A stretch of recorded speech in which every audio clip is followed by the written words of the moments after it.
Olá, meus amigos, boa noite.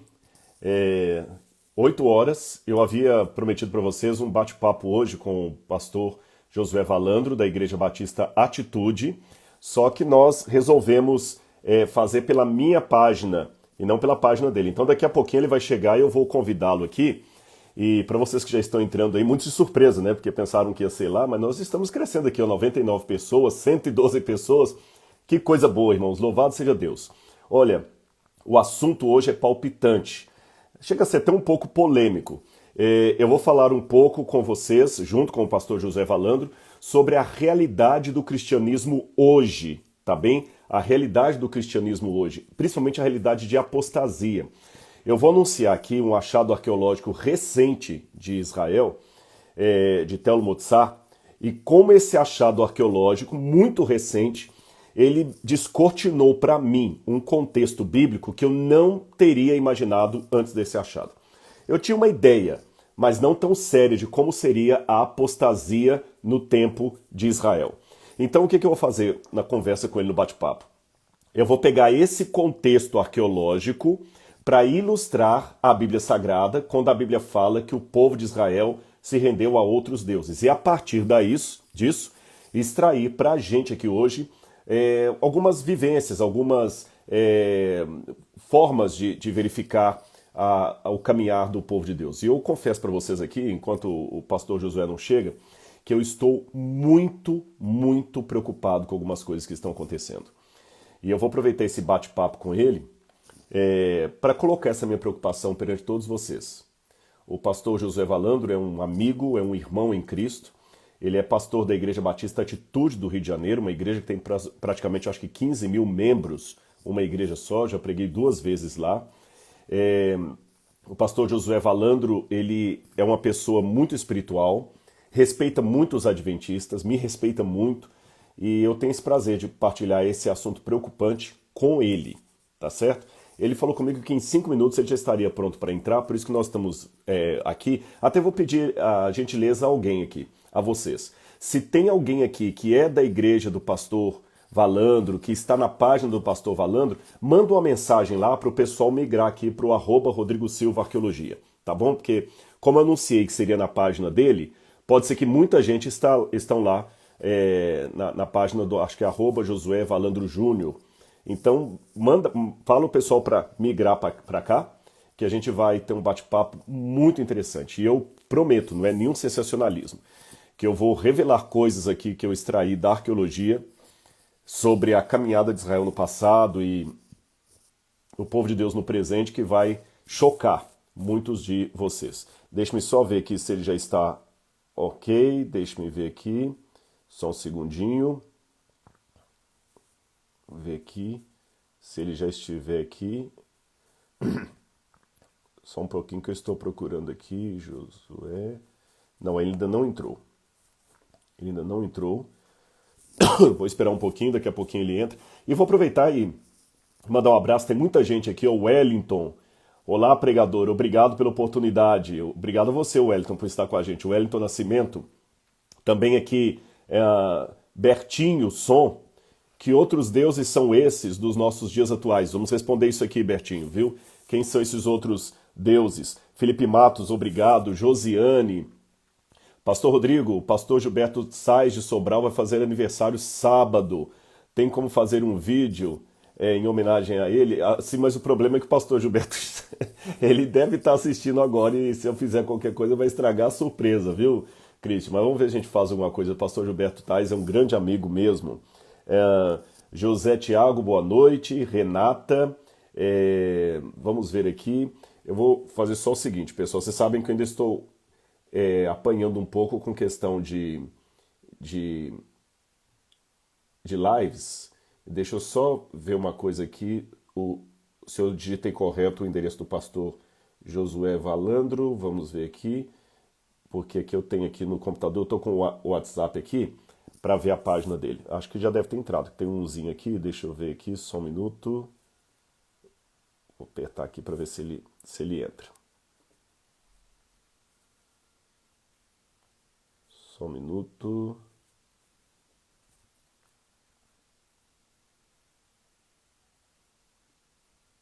Não, acho que ele ainda não entrou. Pastor Josué Valandro ainda não entrou. Então, está bem. Deixa eu ver aqui. Daqui a pouquinho vai baixar aqui o site direitinho.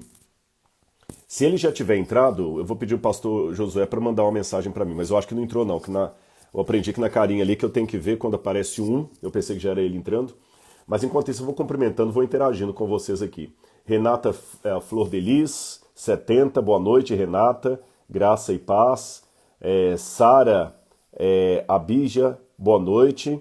Eu tive uma aluna com esse nome, viu, na pós-graduação em arqueologia. Não sei se é você mesma. Professor, fala um pouquinho sobre o dízimo.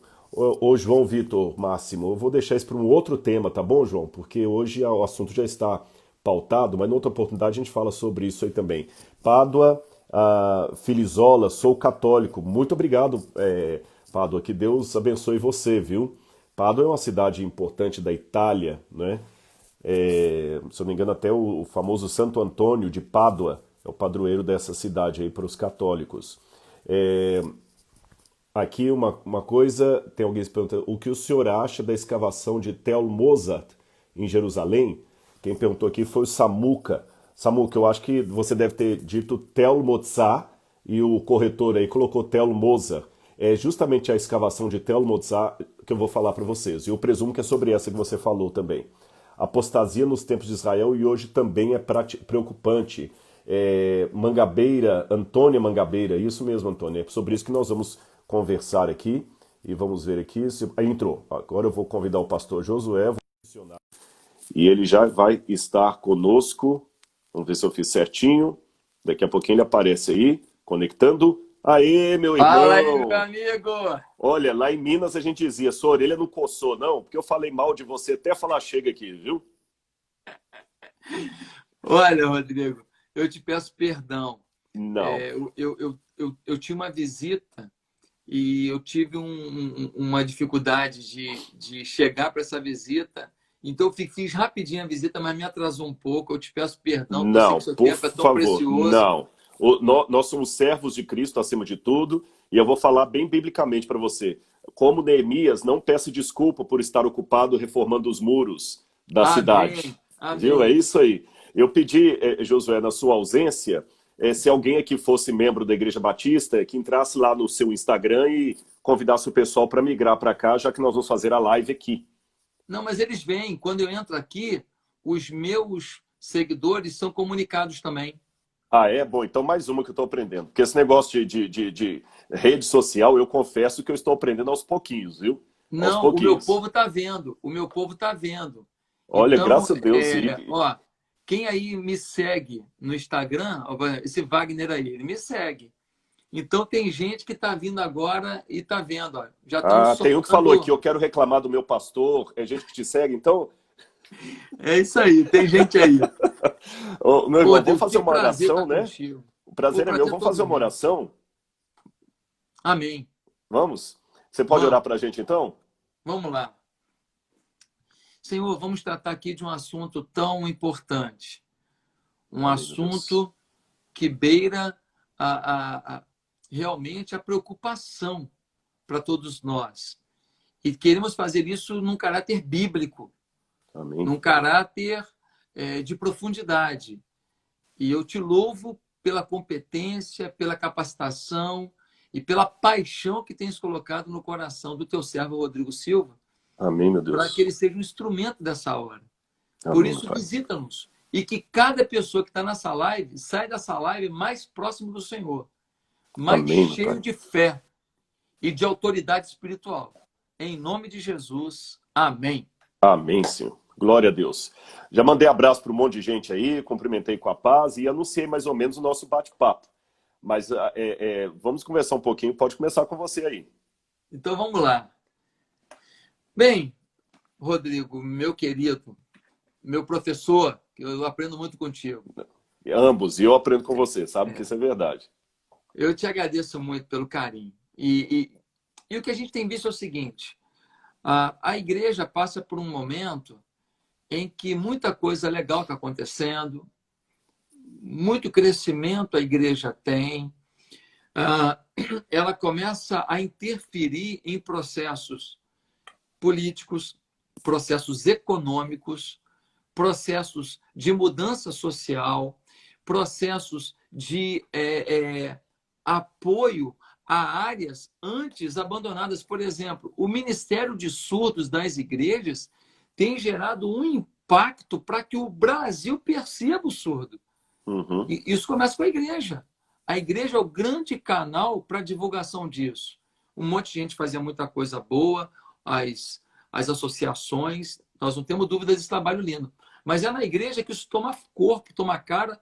E quando a primeira-dama, por exemplo, no dia da posse do presidente, ela vai para o parlatório e ela fala primeiro para o surdo, com tradução para o ouvinte, ela inverteu um sistema. Ou seja, nós estamos mudando o jeito de ser da nação. Porém, junto com as conquistas, estamos tendo também perdas significativas em princípios, em valores. A gente começa a chamar de evangelho uma coisa um pouco mais água com açúcar, uma coisa menos compaixão, sacrifício, compromisso, e uma coisa mais, venha o teu reino sobre mim, seja feita a tua vontade se for a minha, uma coisa mais centralizada no eu. Então, eu queria que a gente partisse a partir de uma descoberta que eu sei que você tem muito a nos dizer, que aconteceu na Palestina, e o que isso nos mostra em relação à apostasia do povo de Deus. E aí a gente vai começar a fazer uma peregrinação, passa pelo Apocalipse, entra nas igrejas da Ásia e vamos falar da igreja atual. O que você acha? Com certeza. Deixa eu só pegar minha Bíblia aqui, porque eu vou precisar ler alguma coisa com os irmãos daqui a pouquinho. Eu quero aproveitar, enquanto você está pegando a Bíblia aí, dizer o seguinte, gente, essa live, ela vai ficar gravada aí na plataforma do Dr. Rodrigo Silva. Deixa eu te falar uma coisa. Chama todo mundo que você puder chamar para assistir essa live. A igreja pode ter um rumo novo, a sua igreja, se as pessoas ouvirem essa live. Eu te garanto isso. Então, eu queria desafiar você a mandar, vai aqui no aviãozinho, manda para todo mundo, vai no seu WhatsApp, escreve assim, tá tendo uma live com o Dr. Rodrigo Silva, lá no Instagram dele agora, você não pode perder, tá bom? Obrigado pela sua ajuda. Te peço só isso, você que está ouvindo. Me ajuda a divulgar, porque nós vamos falar de coisa muito séria. Glória a Deus. E se tiver como deixar a live na sua página também lá, você me conversa comigo depois como é que a gente faz para deixar nas duas. Você tem como salvar ela e eu copiar. A gente pode fazer isso. Então, ótimo. Olha, meu irmão Josué, eu vou falar para você e para todo mundo que está com a gente. O que eu vou revelar aqui nessa noite, sem nenhum sensacionalismo, não é programa de audiência barata, é uma descoberta que eu fiz estudando a Bíblia de 3 meses para cá. Então, alguma coisa que eu vou falar é nova para mim também. É nova para mim. Até um tempo atrás, quando eu comecei a estudar arqueologia em 1998, eu pensava na arqueologia naquela forma apologética, comprovar a historicidade da Bíblia. Ponto. Depois eu tive um desdobramento. Eu descobri que a arqueologia não tem só esse papel de comprovar a historicidade da Bíblia. Ela também pode me ajudar a dar um contexto hermenêutico da Bíblia. Ontem eu tive uma live com irmãos da Igreja Presbiteriana aí do Rio de Janeiro. De várias... Não era só do Rio. Desativar os comentários um pouco, Rodrigo. O pessoal está pedindo aí. Como é que eu desativo aqui? Você aperta no comentário, vai aparecer desativar comentário, aí você tira. Deixa eu ver, não é aqui. Perguntas. Eles ficam aqui, a carinha aqui. Aperta no comentário, bota o dedinho ali. Ok. Desativar comentários. Ele só mandou como se eu fosse responder alguém. Não apareceu. Deixa eu voltar. Não. Peraí, acho que aqui agora deu. Desativar comentários. Pronto, isso, muito bem. Pronto. Então, Josué, no início a arqueologia só tinha esse papel de confirmar a historicidade da Bíblia, depois eu vi que a arqueologia tinha um papel hermenêutico, tanto é que ontem eu tive uma live, não foi live, foi através de um aplicativo do Zoom, com irmãos presbiterianos só sobre a arqueologia e a hermenêutica, mostrando um texto da Bíblia, como é que a luz da arqueologia tem outro significado. Depois eu descobri um terceiro papel da arqueologia, evangelismo. Levar pessoas aos pés de Jesus usando a arqueologia para mostrar a viabilidade. E agora eu descobri um quarto papel da arqueologia. Ela pode, através do passado, me dar uma lição para o futuro, para o presente. E o futuro, mesmo sem criar anacronismo. sem criar anacronismo. Então vamos dar um estudo de caso disso que eu descobri. Eu já li na Bíblia, você também, muita gente que está conosco nesse momento, várias passagens que falam da apostasia do povo de Israel no passado. E nós temos vários textos que falam disso. Aí não é novidade, nem precisaria de uma live para isso. Mas esse achado de Tel Motzá, recente, que é o que eu vou mencionar aqui, ele me descortinou as características dessa apostasia de tal maneira que, através do Apocalipse, eu vi que é o tipo de apostasia para o qual eu tenho que estar preparado hoje. No decorrer da descrição aqui do sítio, do nosso bate-papo, eu vou revelar que tipo de apostasia é esse, tá bom? Vou guardar agora. Que tipo de apostasia é esse novo que eu descobri? Bom, Meu Deus. O que é Tel Motzá? Tel Motzá é uma região agrícola que já existia ali em Judá, mesmo antes dos hebreus irem para o Egito, na época de Abraão, na época que Abraão estava peregrinando por Canaã, já havia ali uma grande plantação. E, pelo que a gente descobriu da época do bronze, alguns pedaços de deuses de pedra que foram encontrados ali, havia já desde a época de Abraão cultos de fertilidade ali.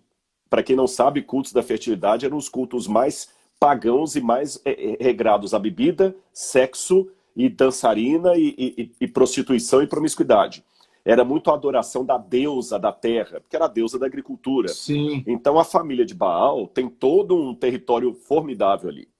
Porém, o que chamou atenção é o seguinte, que foi descoberto. Mais ou menos no ano 800, entre 900 e 800, antes de Cristo, estou falando na época de Roboão, um pouco depois de Salomão, ali foi construído um templo pagão. E esse templo foi descoberto em 2012 numa arqueologia de resgate. O que é arqueologia de resgate? Você já foi a Israel, você sabe do que eu estou falando. O Brasil é um país novo. Mesmo sendo um país novo, uma vez lá em Salvador, eles estavam fazendo uma obra no Pelourinho e acharam uma coisa antiga aí. No Rio de Janeiro acontece. É verdade. Em Israel, você encontra coisas de 2.000 anos. Então, se o governo está fazendo uma estrada, como estava fazendo ali em Tel Motzá, os arqueólogos, quando sabem que tem uma coisa importante ali, correm no governo a preço a velocidade de bala e pedem um tempo para fazer uma arqueologia de resgate. O governo suspende as obras, o arqueólogo vai lá, faz uma análise, tudo direitinho e tudo, resgata tudo que ele puder, tira toda a fotografia, porque depois o governo vai meter concreto em cima, vai meter asfalto em cima e that's it. Só que, em alguns bons casos, o governo acaba verificando a importância do sítio arqueológico e muda o trajeto da construção. No caso de Tel Motzá, o que era uma arqueologia de resgate em 2013, hoje ela é permanente, porque o governo fez um viaduto.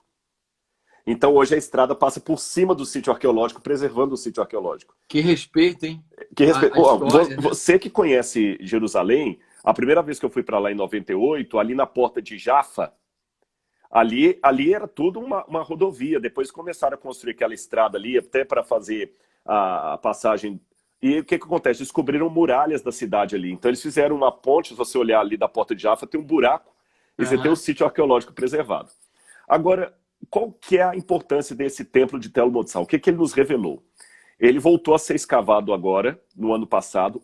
Nesse momento era para estar tendo uma escavação lá, mas devido ao Covid foi suspensa. Sim. Então o que eu vou falar aqui é um pouco embrionário, a gente precisa de mais dados. Mas o que a gente já tem de concreto? Foi um templo pagão que foi construído mais ou menos na época de Roboão, ali 950 a.C., perto de 900 a.C. E esse templo pagão perdurou até a época da conquista babilônica de Jerusalém. Agora veja que detalhe, esse templo muito pagão, tempo, 300 anos praticamente. 300 e poucos anos. 300 e poucos anos. E com mais um detalhe, esse templo ficava a 7 quilômetros do templo de Jerusalém. 7 quilômetros não é nada. 7 quilômetros não é nada. 7 quilômetros dá para ir a pé. Então, enquanto no templo de Jerusalém estavam adorando ao Deus de Israel, no templo de Tel Motzá, o paganismo estava comendo solto. E eles descobriram lá agora alguns buracos onde o pessoal guardava cerâmica quebrada. Que cerâmica era esta? Cerâmica usada em rituais religiosos. Eu não sei qual é o costume da Igreja Batista, mas nós adventistas temos um costume que não é necessariamente bíblico, é apenas uma simbologia do respeito. Quando sobra um pãozinho de Santa Ceia, nós costumamos enterrar o pãozinho da Santa Ceia e o vinho jogar na terra. Mas não é nada bíblico, não é uma doutrina, é um costume, uma forma de respeitar. Não vamos dar para o cachorro o pãozinho de Santa Ceia, que foi consagrado. Não vamos dar pro... É uma forma que nós temos. E essa forma ela é inspirada no modo como alguns grupos têm de guardar coisas religiosas. Por exemplo, o judeu, quando a Torá vai ficando velha, ele não rasga, ele queima. Né? Ele queima para virar cinzas. Então, é só uma questão de costume, não é nada doutrinário. Ninguém precisa ficar assustado com isso. No passado, eles também tinham esse costume com coisas usadas em ritos religiosos. Eles quebravam e enterravam para que não fosse utilizado de novo. Então, nesses buracos, toda a cerâmica que foi encontrada ali é cerâmica usada nos rituais. E encontraram ali ídolos também. Encontraram ídolos. Eles encontraram ídolos de bestas, besta de carga, tipo jumento. Encontraram 2 rostos humanos. Encontraram, parecendo assim, imagina um sinete, daquele sino de campainha pequena assim na mão, só que ele todo de barro, e era um incensário. Encontraram isso até agora ali. Aí, algumas dúvidas que os arqueólogos tiveram. Primeira dúvida. Mas vem cá, a Bíblia fala que Israel era monoteísta. Mas a arqueologia tem descoberto tantos ídolos no entorno de Jerusalém que, do ponto de vista da arqueologia, muitos estão questionando: será que Israel era mesmo monoteísta? Ou era politeísta? Ou monolátrico? É lógico que quem não acredita na Bíblia já viu isso aí como exemplo para falar que a Bíblia não tinha razão. Mas eu vou dar a minha explicação disso. De fato, eu tenho que admitir para quem está nos assistindo, Josué, que os artefatos encontrados caracterizam mais com um povo politeísta do que um povo monoteísta. Como é que eu justifico a Bíblia falar que Israel era monoteísta? Segunda coisa que chamou a atenção dos arqueólogos. Como é que um templo pagão ficou existindo por 300 e tantos anos nas barbas do templo de Jerusalém, sendo que houve a reforma de Josias e antes dele a reforma de Ezequias em Judá? E por que essas reformas que a Bíblia fala que mandou deitar abaixo os ídolos, quebrar os postes ídolos, parece que a reforma não foi tão eficaz assim, porque o templo estava em funcionamento ali. E a última coisa que também intrigou os arqueólogos... Será que não foi Josias que acabou com esse templo, não? Não, porque nós conseguimos pela arqueologia, pelos estratos, e não só pelos estratos, mas pela datação da cerâmica e outras coisas mais, saber exatamente quando ele começou a funcionar e quando terminou de funcionar. Sim. E aí que vem o mistério. Esse templo nunca foi destruído. Ele foi abandonado por volta do 6º século a.C. Na época que Nabucodonosor destruiu Jerusalém, ele não destruiu o templo de Tel Motsar. Olha só. Não destruiu. Agora, o que eu posso responder cada um desses pontos aqui para chegar na nossa questão espiritual? O primeiro ponto, será que a Bíblia errou quando fala que o povo de Israel era monoteísta? Não, porque na verdade a Bíblia fala do ideal de Deus para o seu povo. Mas a própria Bíblia, que descreve a fé de Israel como sendo uma fé monoteísta, descreve na contrapartida um povo que vivia seguindo outros deuses. Então o achado arqueológico não desmentiu a Bíblia. Porque a Bíblia... que os avivamentos sempre eles envolviam poste-ídolo ser derrubado e uma série de coisas. Exatamente. Você tocou no ponto. Se eu sou membro de uma igreja que é contra o uso de drogas, no nosso corpo, nós aceitamos drogas, mas a cada reavivamento o pastor tem que conclamar que os cooperadores, os diáconos, saiam na igreja tirando da bolsa dos irmãos tudo enquanto droga. É porque a gente sabe que apesar da fé da igreja ser de um jeito, o comportamento do povo vai por outro. Então o achado arqueológico não desmentiu a Bíblia. Segundo, e as reformas de Josias e Ezequias? Eu ainda não tenho como responder se durante 300 e poucos anos o santuário esteve funcionando de maneira ininterrupta. Pode ser que ele teve uma situação de interrupção temporária e depois voltou a funcionar. Por exemplo, na época da pandemia, muitas igrejas estiveram fechadas. Quando a pandemia acabar, em Belo Horizonte, pela primeira vez em 3 meses, eu entrei numa igreja sábado e preguei numa igreja adventista. Mas aos pouquinhos, só tinha 50 pessoas, tinham que sentar separado. mas durante um tempo a igreja esteve sem atividade. Então pode ser que o templo de Tel Motsar, durante o período das reformas, esteve sempre sem atividade. Mas, de qualquer maneira, vale a pena a descrição. Ele não foi derrubado. Ele não foi derrubado. Perfeito. Aí que vem o que me chamou mais atenção. Eu posso ler uma passagem bíblica aí? Você está com a Bíblia fácil aí, Josué? Nós Você está com a Bíblia bebendo, fácil aí? irmão. Vamos lá. Então eu vou pedir para você ler esse texto para mim, por favor. Fala Leia, por gentileza, 2 Reis 23, 8 e 9. 2 Reis 23, 8 e 9. Cara, estava aberto na página. Então Deus já, o Espírito já conduzindo. Meu Deus! Então vamos lá. 2 Reis 23, versículo 8 e 9. Isso. Josias trouxe todos os sacerdotes das cidades de Judá, e desde Geba até a Berseba. Profanou os altares onde os sacerdotes haviam queimado incenso. Derrubou os altares idólatras junto às portas, inclusive o altar da entrada da porta de Josué, o governador da cidade, que fica à esquerda da porta da cidade. Embora os sacerdotes dos altares não servissem no altar do Senhor em Jerusalém, comiam pães sem fermento junto com os sacerdotes, seus colegas. E aqui pegou. Pegou? Aqui já está a chave para eu entender o tipo de apostasia. Deixa eu falar primeiro do começo. Diz que ele destruiu os altares desde Beersheba, desde de Dan até Beersheba. Em Beersheba tem um altar. Você, com certeza, quando foi a Israel com o grupo, você visitou o Museu de Israel, certo? Sim. Vocês passaram ali das maquetes e depois da maquete vocês visitaram as coleções lá dentro? Perfeito. Quando você entra no lugar das coleções, logo na entrada, assim, escuro, tem um altar de pedra montado, muito bonitinho, de pedra lavrada.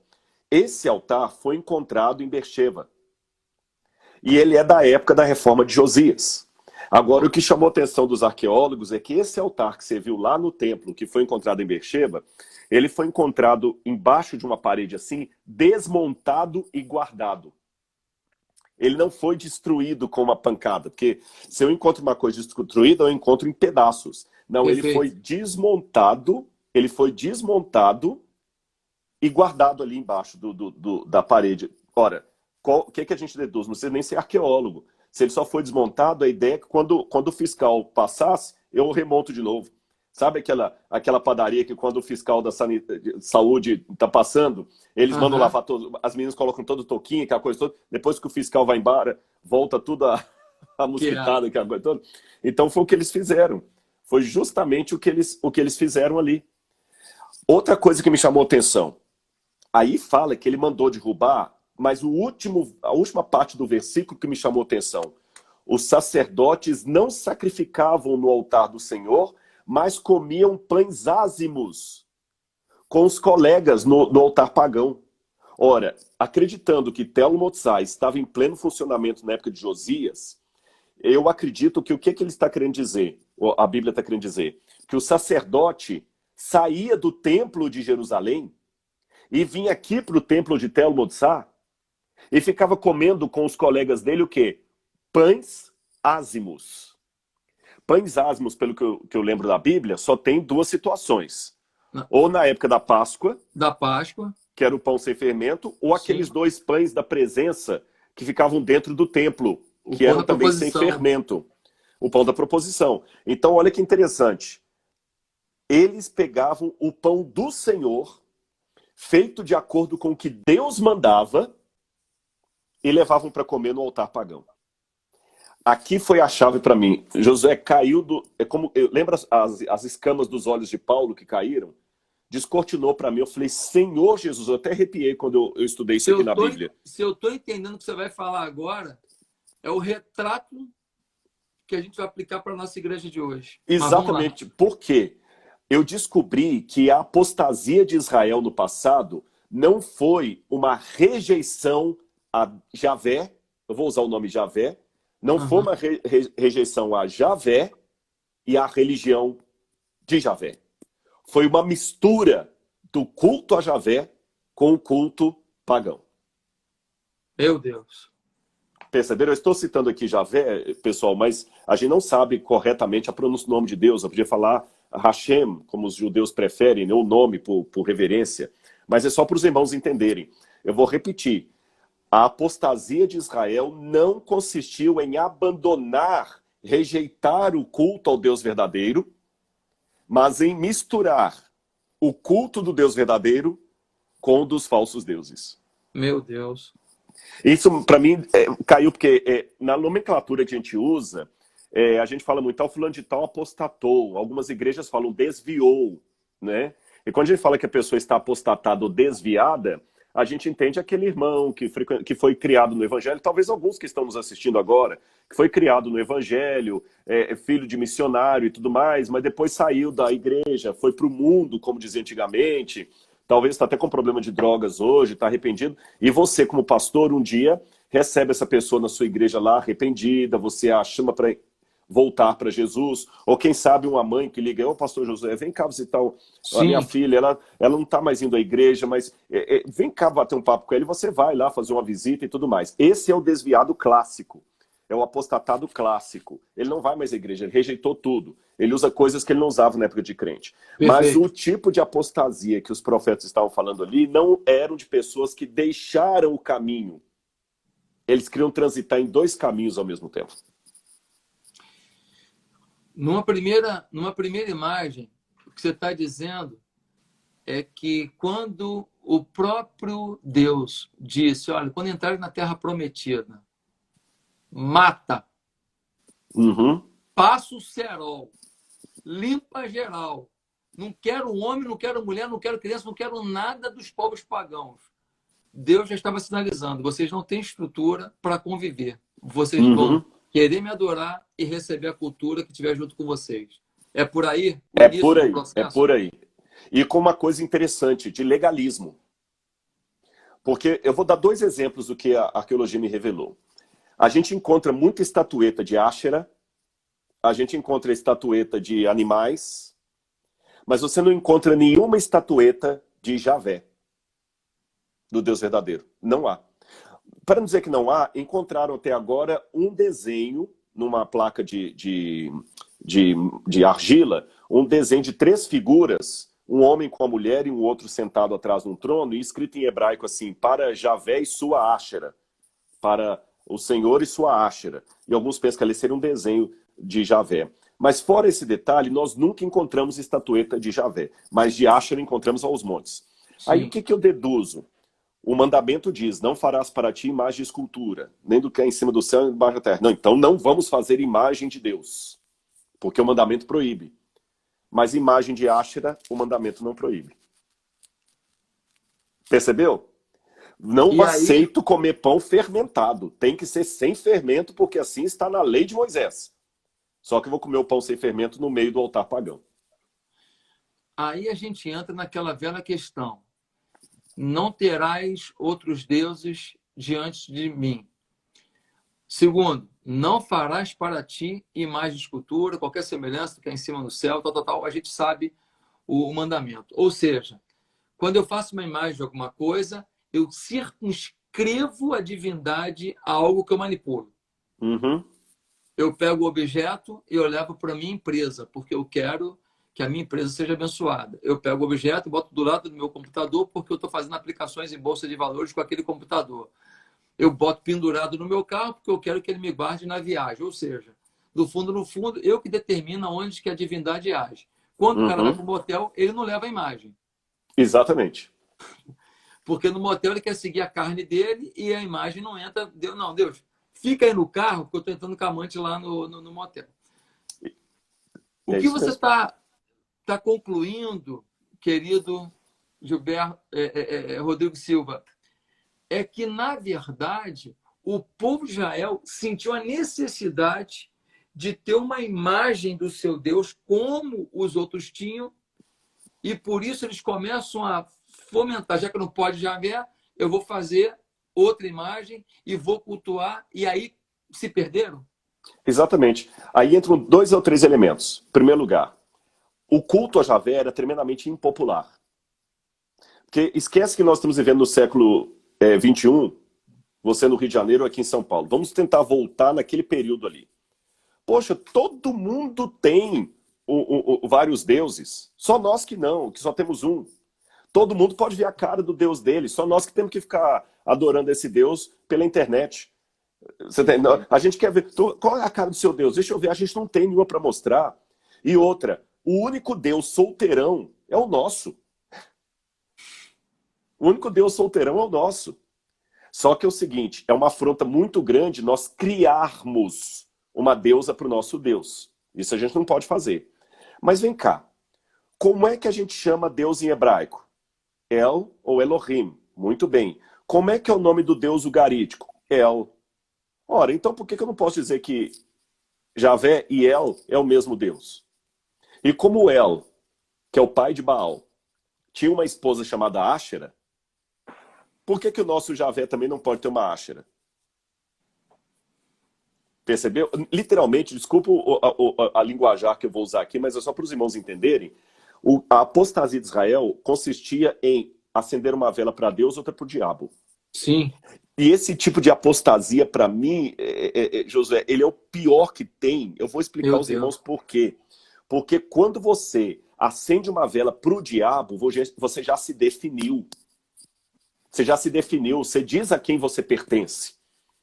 Eu lamento muito para quem opta pelo diabo, lamento profundamente. Mas se a pessoa optou pelo diabo, ele já disse a quem ele pertence. Agora, aquele que acende uma vela para Deus e outra para o diabo, ele quer jogar em dois times ao mesmo tempo. Por que Jesus condenou a figueira? Muita gente fala assim, Jesus amaldiçoou a figueira porque ela não deu fruto. Não. Jesus amaldiçoou a figueira porque ela aparentou dar fruto e não deu. Ela estava cheia de folhas, ela estava carregadinha. Ela aparentava dar fruto e não deu. Então aquela parábola da maldição da figueira, ela deve me fazer pensar. Jesus não amaldiçoou a figueira porque ela não deu fruto. Ele amaldiçoou porque ela aparentou dar e não deu. E por isso que ele amaldiçoou a figueira. Jesus está amaldiçoando aquela pessoa, não é porque ela não está dando fruto, não é porque ela aparenta dar. E aí que está. Tem um livro do Timothy Keller, eu não sei, já falaram comigo que tem esse livro em português, Os Deuses desse Mundo, sobre os deuses. O Timothy Keller é um grande pregador dos Estados Unidos. Tim Keller, de Manhattan. E de Manhattan, e tem um livro dele sobre os deuses. Eu esqueci agora o título. Se alguém conseguir achar, leia esse livro que é muito bom. E eu quero fazer um sermão inspirado ali. Nós temos deuses atuais que vieram, deuses, e que as pessoas estão cultuando tremendamente. E eu falo aqui sem temor, porque esse aqui não é um problema exclusivo dos adventistas, não, é dos cristãos de um modo geral. Eu estou falando da minha experiência porque eu vejo na minha igreja. Mas eu tenho certeza que você está vendo na sua aí, se tiver algum irmão da Assembleia, presbiteriano, batista, reformado, não interessa, católico, tem alguns católicos aqui também, vocês vão sentir isso. A pressão que eu tenho, estou falando da minha experiência, mas eu sei que é de outros, de pessoas que querem ser adventistas e não crente ao mesmo tempo, é muito grande. São pessoas assim que ele não saiu da igreja, ele não abandonou a igreja, não apostatou, mas ele cria agora um site que é um tipo de adventismo alternativo. Você entendeu? É um tipo de adventismo que você fala, peraí, isso não é crente nunca. É um adventismo alternativo, que quer aceitar coisas que a Bíblia literalmente proibiu. E fala que isso é convenção de igreja, coisa de pastor e tudo mais. E sabe, coisa terrível. Você falou aí da questão da primeira-dama. Nós temos a postura assim. Por questão ética, nós não colocamos política no púlpito. Para deixar cada irmão votar como quiser. Se na igreja tiver dois irmãos lá, um do PSDB, outro do PMDB, e os dois candidataram, o acordo que a igreja faz é o seguinte, durante o período da eleição, nenhum dos dois ocupa o púlpito. Para não falar que está puxando sardinha para um nem para outro. A igreja ela não é apolítica, mas é apartidária, nesse sentido. Ela não vota pelos membros. Contudo, olha que interessante. Um apresentador da Novo Tempo, uma vez, fez um elogio ao presidente Bolsonaro quando ele ainda era deputado. Ele nem estava sonhando em ser presidente, ele era um deputado, apenas, nada mais do que isso. Ninguém acreditava ainda. Ninguém acreditava, não, acho que nem ele tinha anunciado ainda, porque naquela época eu nem sabia quem era Bolsonaro, para ser honesto. E o apresentador da Novo Tempo um dia fez um elogio a ele. Falou assim, olha, esse deputado aí, eu gostei do que ele falou, acho que ele está certo. Rapaz, por causa desse elogio, um grupo assim bem revoltado massacrou esse. Até a Novo Tempo está apoiando um presidente genocida. Nós não vamos nos calar enquanto os homossexuais estiverem sendo perseguidos pelos religiosos. Quer dizer, olha a linguagem. As pessoas hoje não agem mais por princípio, sim por ideologia. E ideal e ideologia não são sinônimos perfeitos. Eu fiz uma live sobre isso. O problema quando a pessoa age por ideologia e não por fruto do espírito é que ele quer a coisa na base do quebrar o pau. Eu estou percebendo uma coisa aqui. Quando a gente fala da profanação, a gente normalmente lembra de Israel e não de Judá, na nossa cabeça, né? Porque quando dividiu o Reino do Norte e o Reino do Sul, a gente sempre acha que Judá Foi ficou bonzinho. numa atmosfera mais bíblica, mais monoteísta e tal, e Judá se perdeu. Então a gente lembra, por exemplo, de Acabe. Que era lá norte. 874, 853 É. no Reino do Norte, casa com Jezabel. E qual é o grande pecado que ele vai tentar? Ele vai tentar realmente misturar as coisas. Esse culto a Baal, ele levanta poste ídolo, essa coisa toda. E aí eu fico pensando, o que fez o Reino do Norte tomar esse rumo e o que fez o Reino também do Sul, que a gente sempre acha que ele é um pouco mais puritano, um pouco mais preservado, tomar esse rumo também. Os casamentos mistos. Isso. Os casamentos mistos, que era uma proibição antes da entrada. Faz sentido o que eu estou falando? Com certeza, totalmente. O casamento misto, o que é o casamento? É uma aliança. É uma aliança de sangue, que é o sêmen. Que é o sêmen. Um homem se une com a mulher a um derramamento, né, de um sangue branco, e naquela copulação, então, se estabelece uma aliança, porque o sexo é uma aliança no casamento. Os dois se fazem uma só carne. Se fazem uma só carne. Então, eu queria que você explorasse um pouco mais isso, o quanto o povo de Judá e o povo de Israel, os dois reinos, eles se misturavam e por isso era mais fácil aceitar. Aí eu lembro de Salomão. Salomão, o homem mais sábio da terra. O cara começou com esse negócio de casamento político, mas aí, já que está político, vamos também aproveitar um pouquinho. Aí, pô, essa mulher é bonita, pô, ela quer o deusinho dela, pô, deixa ela botar um deusinho dela aí, pô, a mulher é bonita, pô, o sexo com ela é bom. E ele começa a abrir mão. Então, eu começo a ver que as alianças relacionais, e o casamento é a mais incisiva, e talvez hoje não seja mais incisiva, porque as relações hoje, as relações comerciais, hoje naquela época não tinha esse negócio de sociedade anônima, montar uma empresa, todo mundo, registrar em cartório, cota de cada um.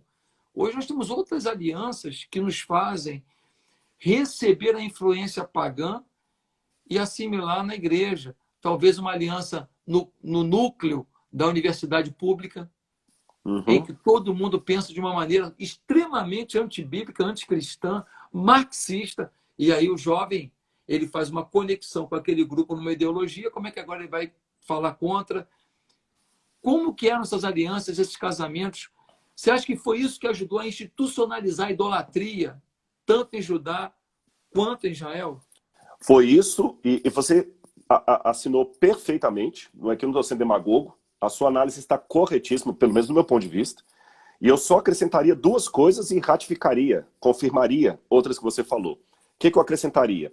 O primeiro erro começou lá atrás na distribuição das tribos. Porque Deus não deixou Israel tomar o que não era dele. Sim. Não foi genocídio. Quando Deus falou, extirpa o povo que está na terra de Israel. E aí, quando você vê a distribuição dos povos, Dan ficou com um lado ali que ele achou que era pequeno. A herança foi distribuída por unção do Espírito Santo. Mas Dan se sentiu, não, os meus irmãos ganharam mais terreno do que eu, vou procurar outro lugar. Aí Dan saiu e foi lá para o lugar onde está hoje a nascente do Rio Jordão, e viu um lugar maravilhoso. E você conhece lá é maravilhoso. Lá parece que você está na floresta amazônica de Israel. Verdade. É um contraste com o Negev tremendo. E quando eu levo o grupo ali, eu pergunto, gente, por que Deus não deu essa terra para ninguém? Olha que maravilha. O pessoal fica deslumbrado.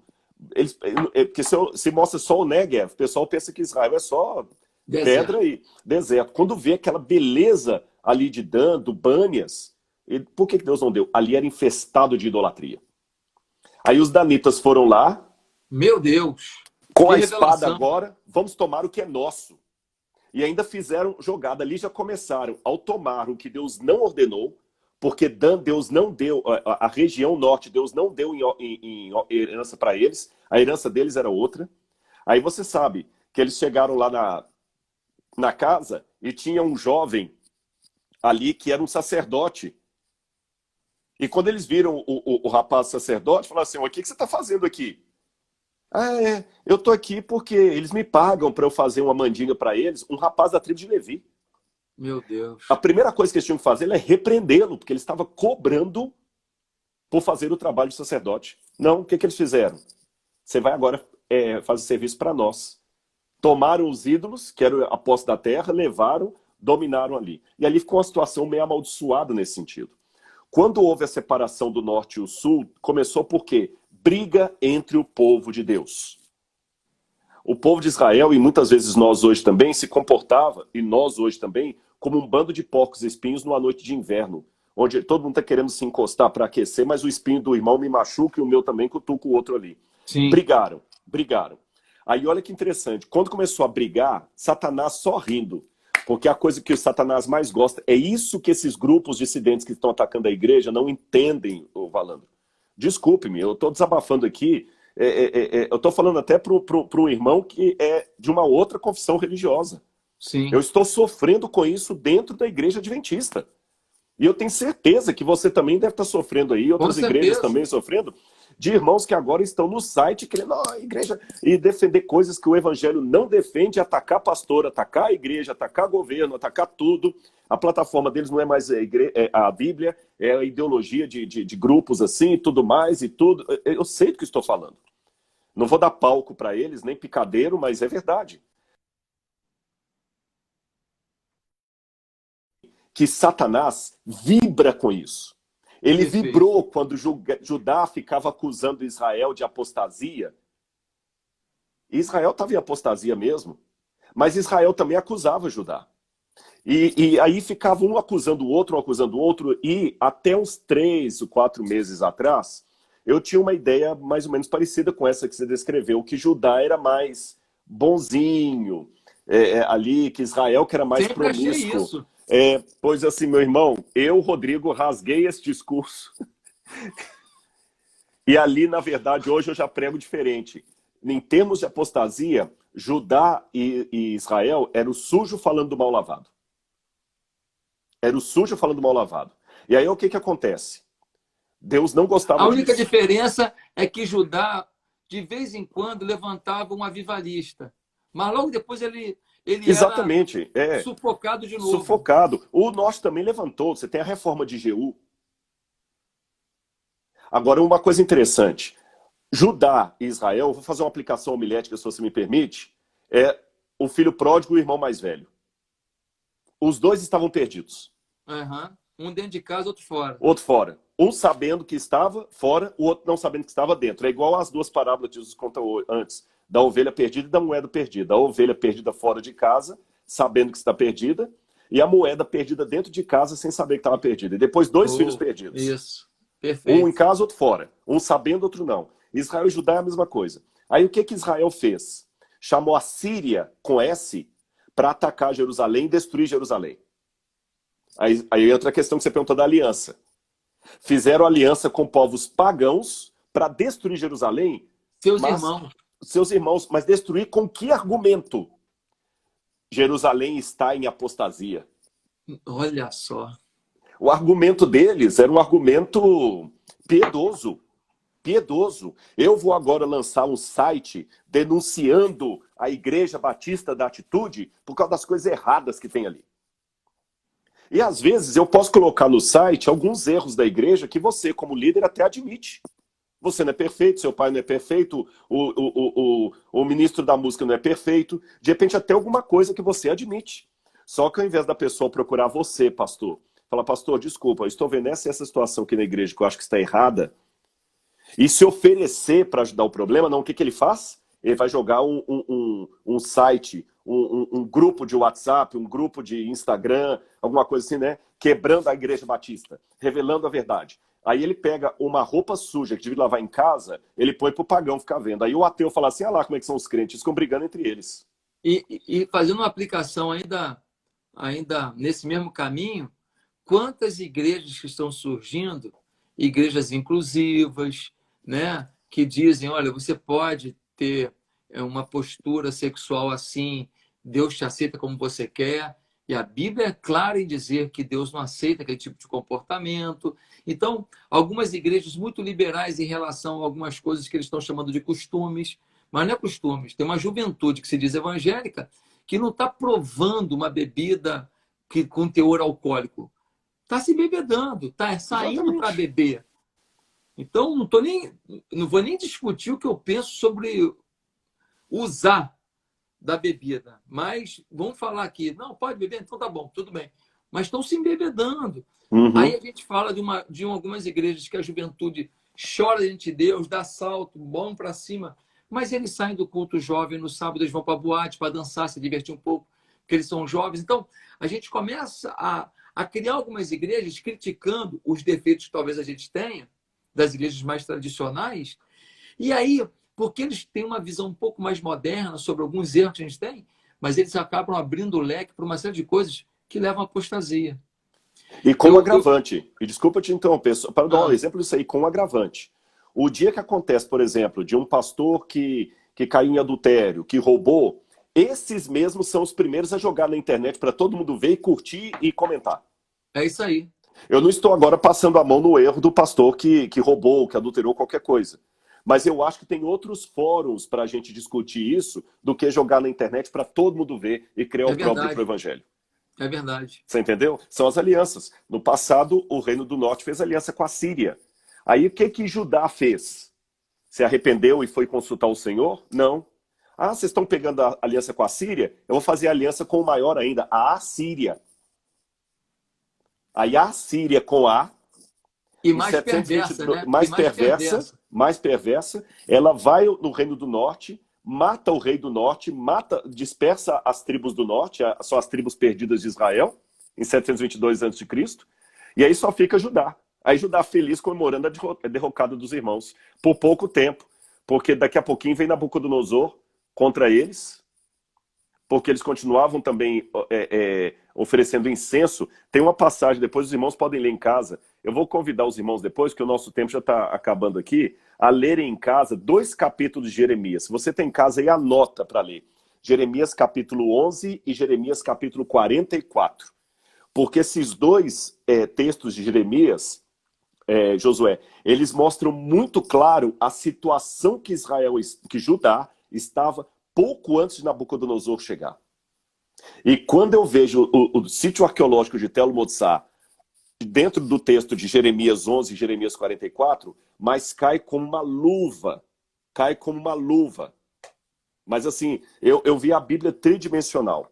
Então o que você falou? Alianças, divisão entre o povo de Deus, acusação mútua, que é sempre o sujo falando mal lavado, é como você falou. É o rapaz que no sábado está no louvor na igreja, no sábado à noite ele está na balada lá com a garota de programa.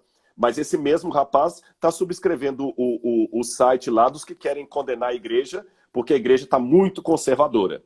É Judá e Israel brigando novamente hoje. É Judá fazendo, Israel fazendo aliança com a Síria, e Judá, para se defender, fazendo aliança com a Assíria. Ou seja, os crentes fazendo alianças com ideologias, pensamentos e práticas do mundo para atacar crentes. E acusando a igreja de Jesus. Exatamente, crente contra crente. E é aí que Satanás está... Porque Satanás, ele não muda muito o aspecto dele, sabe? Ele é o autor da apostasia. E o resultado de tudo isso são as alianças que trazem aquela ideia de apostasia, que eu quero terminar também acentuando isso. infelizmente, não é uma apostasia em que as pessoas estão rejeitando a Deus. Eles estão querendo acender fogo estranho no santuário de Deus. Por isso que o anticristo, no fim dos tempos, é descrito como aquele que se assenta onde? No santuário de Deus, ostentando-se como se fosse o próprio Deus. O anticristo não pode ser um muçulmano, não pode ser um ateu. O anticristo tem que ser alguém que surge do meio do cristianismo, fazendo com que os cristãos oficializem o acender da vela do diabo e para Deus ao mesmo tempo. O anticristo não é alguém que vem de fora, é alguém que vem de dentro. Para ser um anticristo, ele vai ter que ter uma aparência de um Cristo. Né? Sim, fala como é que é? Tem aparência de cordeiro, mas fala como dragão. Eu li uma definição, Rodrigo, sobre apostasia que eu achei bem legal. É bem simples. Ela diz assim, apostasia é você entrar numa estrada sem sinalização. Ou seja, a gente começa a querer viver uma espiritualidade sem a sinalização. Exatamente. Então a gente começa a negociar, fala, não, é para a direita? Não vou para a direita não, porque eu estou afim de ir em frente. Aí para a esquerda, não vou não, porque eu estou afim de virar para a esquerda ou para a direita, ou descer, ou subir. Então, entrar numa estrada sem sinalização. É isso mesmo. Quando a gente entra numa estrada sem sinalização, você não sabe se está indo para o lugar certo. E aí é o grande problema, porque pessoas na igreja estão achando que estão indo para o reino, mas não estão indo para o lugar certo, porque estão percorrendo uma estrada sem sinalização e muitas vezes com a chancela de pessoas que falam do amor de Deus, falam da bondade de Deus, falam do caráter de Deus em termos de amor, de compaixão, mas não falam do caráter de Deus enquanto justiça, enquanto comprometimento, enquanto sacrifício. Então, eu fico com muita pena daquele que procura a igreja na expectativa de uma transformação. E a gente está sendo um lugar de motivação. A igreja não foi feita para motivar, a igreja foi feita para transformar.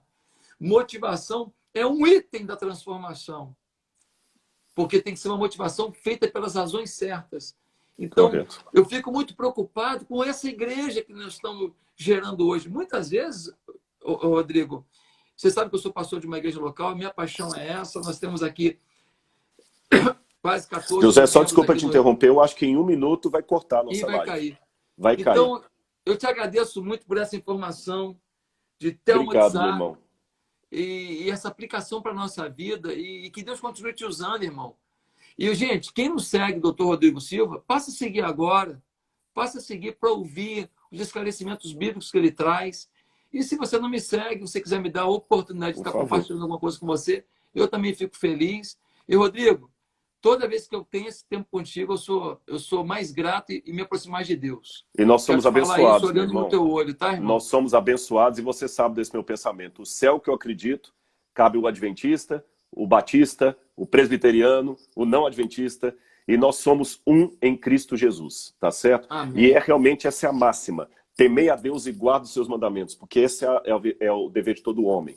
E nós estamos numa época em que as pessoas querem relativizar o compromisso com Deus. Nós estamos no período dos últimos tempos. Jesus está voltando e em nome de Jesus eu quero ir com ele para o céu. Amém. Mais uma vez, José, que Deus o abençoe muito, meu irmão. Viu? Obrigado a todos que estiveram conosco. No IGTV, você vai IGTV. salvar no IGTV, vai aparecer IGTV, aí você salva, aí vai ficar essa live lá. Gente, manda aviãozinho, vai lá no Instagram dele, manda aviãozinho para muita gente para ver essa explicação do Dr. Rodrigo de hoje. Rodrigo, você é um intelectual, um estudioso, um pastor, mas eu louvo muito a Deus você ser meu amigo, tá? Irmão, eu fico muito honrado com isso. Nós já passamos esse estágio de amizade, nós somos irmãos. Irmãos. Deus te abençoe, querido. Deus abençoe. Um grande abraço. Uma boa noite para todos que estiveram conosco. Que a graça e Cristo esteja com vocês. Um abraço. Beijo, gente. Tchau, tchau.